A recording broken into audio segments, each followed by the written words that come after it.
Hello les amis, alors petite mise à jour sur les démarches de la cité collégiale.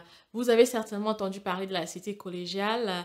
À Ottawa, j'ai appris récemment qu'ils font déjà des tests avant d'entrer. 2 ans passés, ils ne faisaient pas de tests. Donc, juste pour vous dire, si vous vous apprêtez à entrer à la cité collégiale, vous allez devoir faire des tests. Pas seulement des tests de français et d'anglais, mais également des tests adaptés à la filière. Ça peut être de la finance, des mathématiques, de la physique, chimie ou encore, par exemple, sur l'entreprise, voilà, la gestion. Donc, vraiment, sachez que vous allez devoir faire des tests. Pour ceux également qui se demandent, est-ce qu'on fait des tests arrivés sur place? La majorité des collèges, des universités, maintenant font des tests, font faire des tests aux étudiants. Donc, apprêtez-vous depuis là où vous êtes, si vous arrivez sur le territoire canadien, vous allez devoir faire des tests. Donc, c'était ça pour la mise à jour.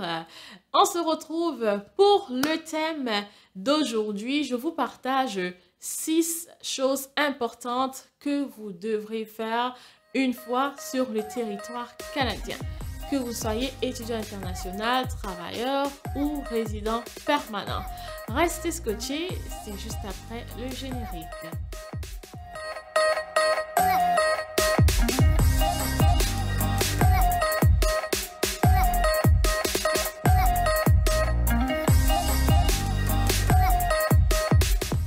Bienvenue de nouveau sur ma chaîne YouTube, Daniel Bolo.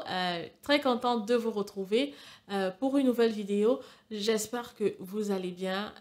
Donc, dans cette vidéo, nous parlons de quelques points que vous devez savoir qui seront importants pour vous, que vous soyez, peu importe votre statut, si vous arrivez, bien évidemment, à part les visiteurs, des choses que vous aurez à faire pour pouvoir retrouver vos repères dès que vous êtes sur le territoire canadien. Donc, je sais que ça peut être vraiment, je veux dire, pas confus, mais ça peut être un défi. Voilà, ça peut être un défi, un challenge lorsque vous n'avez pas encore vos repères. Mais ces quelques étapes vont vous aider à avoir vos repères. Dites-moi également en commentaire si vous aimeriez avoir plus de ressources concernant la manière de réussir une interview ou parce que ça, c'est mon domaine spécialement en tant que recruteur, comme dans les ressources humaines. Mais s'il vous plaît, je n'offre pas, je travaille aussi pour une entreprise, je n'offre pas de travail à l'international pour l'instant. Donc, pour ceux qui continuent de chercher du travail à l'international, je pense que c'est pas mal de la chance. Honnêtement, je pense que c'est de la chance pour la plupart qui réussissent parce que c'est pas toujours évident de recruter à l'international. Donc, ça arrive pour certains. Je ne dis pas que ça n'arrive pas, mais je vous souhaite vraiment bonne chance de continuer à chercher. En tout cas, pour toi qui t'apprêtes à venir sur le territoire canadien, comme tu le sais, si c'est pour les études, comme je l'ai mentionné tantôt, vous aurez à faire des tests de français et d'anglais. Ensuite, vous aurez affaire à la demande de votre permis, de votre numéro d'assurance sociale. Votre numéro d'assurance sociale, c'est ce qui vous donne vraiment une identité au Canada qui vous permet de travailler, qui vous permet en fait de faire tout, que ce soit dans les finances, même dans les études. C'est ça qui vous permet de faire vos taxes, comme d'avoir accès à vos taxes. Oui, donc ça se fait dans le service qui s'appelle Service Canada. Donc ça, c'est pour le premier point. Vraiment très, très important, mais c'est pas difficile. Il vous faut juste parfois une preuve d'adresse ou parfois, c'est même pas la peine. Donc, généralement, le point positif des études, des universités, c'est qu'ils offrent ce soutien-là. Parfois, vous allez avoir quelqu'un, la personne qui vient vous chercher à l'aéroport va vous montrer comment faire le service d'assurance sociale, ouais, le numéro d'assurance sociale, je veux dire. Donc, généralement, ils ont un service pour ça dans les universités. Mais vous qui venez peut-être en tant que résident permanent, vous pouvez juste taper sur Google Service Canada et y avoir toutes les informations. Ensuite, vous allez devoir, si vous n'avez pas encore la possibilité d'avoir une voiture, vous pouvez acheter une carte de bus, dépendamment des provinces. Donc, Gatineau, par exemple, mais c'est une ville, mais Gatineau, par exemple, c'est entre 60 et 80 dollars. Maintenant, Ottawa, le bus coûte par mois, ça ce sont les prix par mois. Par mois, c'est entre, je pense, c'est 120 et 130 dollars par mois. Toronto, c'est pas mal, presque la même chose, 130, 140 dollars par mois, à raison de 3,50 le ticket. Montréal. Montréal, pour les étudiants, la carte de bus, c'est comme 54, entre 55 et 60 dollars aussi pour les étudiants. Et pour si vous n'êtes pas étudiant à Montréal, je pense que c'est 90 dollars. Ouais, entre 90 et 100 dollars si vous n'êtes pas étudiant. Donc, c'est ça, vous devez vous procurer un moyen de déplacement. Également, vous allez devoir, euh, comme vous allez devoir également, une autre chose aussi importante, c'est de refaire votre CV, de refaire votre CV selon les standards canadiens. Et comme je l'ai dit dans une vidéo précédente, si vous ne connaissez pas comment le faire, vous pouvez vous rapprocher des associations qui aident les immigrants à s'établir au Canada. Donc, vous pouvez le faire à travers ces associations.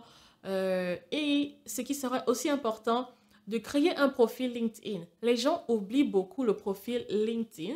Je peux vous dire que ça marche. Ça demande du temps, comme toute chose dans la vie ou dans le processus, le parcours que vous faites. Mais le profil LinkedIn, je peux vous dire que ça marche. Les recruteurs regardent beaucoup le profil LinkedIn. Il faut également apprendre à l'optimiser. Mais n'oubliez pas de créer votre profil LinkedIn. Surtout lorsque vous arrivez vraiment à un niveau très, très professionnel, là, surtout peut-être en entreprise ou quand vous avez votre entreprise. C'est ça, votre propre entreprise. Le prochain point qui est également très, très important, c'est obtenir une carte de santé. Donc, comme je le dis, les personnes à l'université, les gens à l'université, ils ont généralement quelqu'un qui les aide à faire tout ça. Ou parfois, les universités offrent également, en plus de l'assurance du gouvernement, les universités offrent souvent des assurances privées et dentaires, puisqu'on le facture dans les frais. Alors, est-ce que l'assurance est, je veux dire, est-ce que c'est pas, comme, est-ce que tu peux choisir? Est-ce que c'est optionnel? Voilà. Donc, l'assurance, je pense que l'assurance dentaire est optionnelle, mais généralement, l'assurance, comme pour les soins de maladie et tout, c'est pas optionnel.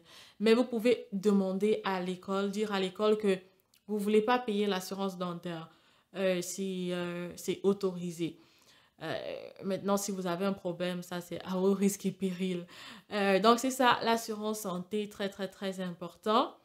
Vous devez aller, par exemple, Nouveau-Brunswick, vous allez partir à Service Nouveau-Brunswick. Également en Ontario, c'est Service Ontario.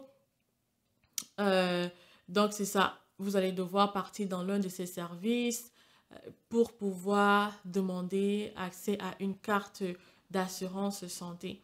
Euh, une autre chose qui est importante, c'est vous inscrire sur Revenu Québec. Ben, si vous, généralement, si vous fréquentez au Québec, vous aurez... Je pense pas que c'est automatique, vous devez vous inscrire sur Revenu Québec. C'est important pour, par exemple, vos taxes. Comme lorsque vous faites vos taxes à la fin de l'année fiscale, c'est très, très important parce que c'est comme ça qu'ils arrivent à retracer. Et comme je dis, même si vous êtes étudiant international, par exemple, au Québec, vous allez avoir une fiche qu'on appelle un T22 0 S, je pense, où c'est écrit genre Revenu Québec. Donc, pour dire que vous avez payé vos frais de scolarité et tout pour que on puisse baisser vos taxes à la fin de l'année fiscale. Donc, vous inscrire sur Revenu Québec pour qui fréquentent au Québec. Également, les autres provinces, c'est pas mal la même chose, c'est juste les services qui diffèrent et avoir la bonne information. Donc, dites-moi en commentaire si vous avez, comme si vous aimeriez savoir d'autres choses et comme je le dis, je me spécialise pas vraiment dans trouver du travail à l'international, comme aider les personnes à trouver du travail depuis leur pays. Mais si j'ai des opportunités, je vais les partager. Donc, c'est ça. C'est tout ce que j'avais à partager avec vous, les amis. J'espère que cela pourra vraiment vous aider à faire un pas de plus. Si peut-être vous vous sentez confus, ben, c'est sûr que tous les débuts ne sont pas faciles. Vous pourrez peut-être vous sentir comme un peu déphasé, mais vraiment, c'était un plaisir de partager avec vous ces quelques points. N'oubliez pas de vous abonner, de cliquer sur la cloche de notification et vous pouvez me suggérer en commentaire si vous aimeriez avoir plus d'idées ou plus d'informations sur certains sujets précis. C'était Daniel Bolo.